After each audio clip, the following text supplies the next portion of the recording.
Nous considérons qu'aujourd'hui, le président de l'Assemblée nationale, M. Guaidó, dont la légitimité est parfaitement reconnue, qu'il est habilité à provoquer des élections présidentielles. C'est cela le sujet. Et qu'il est donc du président coup, par intérim.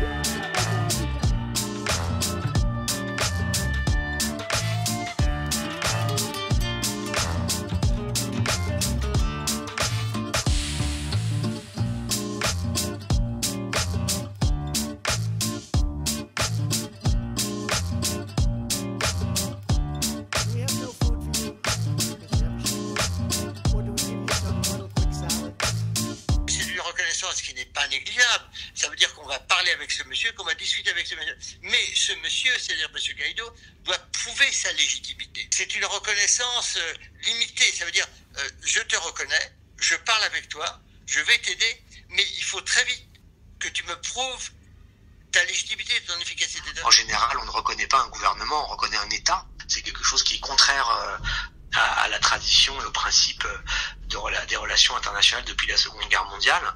Donc là, il y a quelque chose qui est tout à fait étonnant et assez atypique dans la situation vénézuélienne. La conséquence de la reconnaissance de M. Guaidó, ça veut dire pour les pays qui le font, de se mettre un peu en ligne avec la politique de Washington, de blocage des actifs et des ressources vénézuéliennes dans tous les pays en question.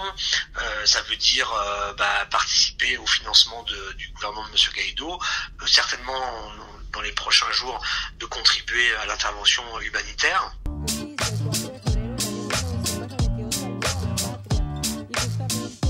Vous avez de fait M. Maduro qui gouverne, qui dirige l'État vénézuélien et tout l'appareil d'État qui va avec, les administrations, les infrastructures, l'armée. Donc ça, le pouvoir réel de l'État, c'est M. Maduro qui le détient. Et puis de l'autre, M. Guaidó qui lui, organise à la fois son camp et puis qui est un président aujourd'hui directement aidé et bientôt financé par les États-Unis, certains pays de l'Union européenne, dont la France.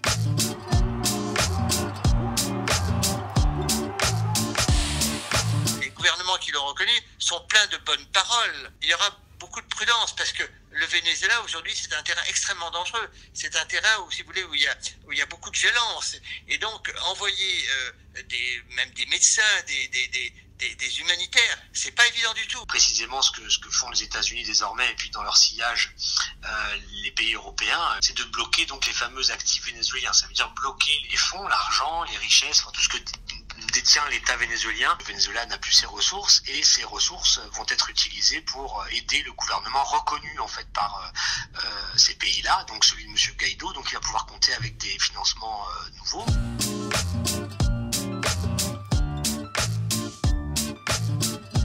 Ce que l'étranger ne peut pas régler, c'est premièrement l'organisation matérielle des élections et deuxièmement que ces élections se déroulent dans un climat, économique, social, d'apaisement, c'est-à-dire dans un climat où les gens aient de quoi manger, les gens aient de quoi se soigner, etc.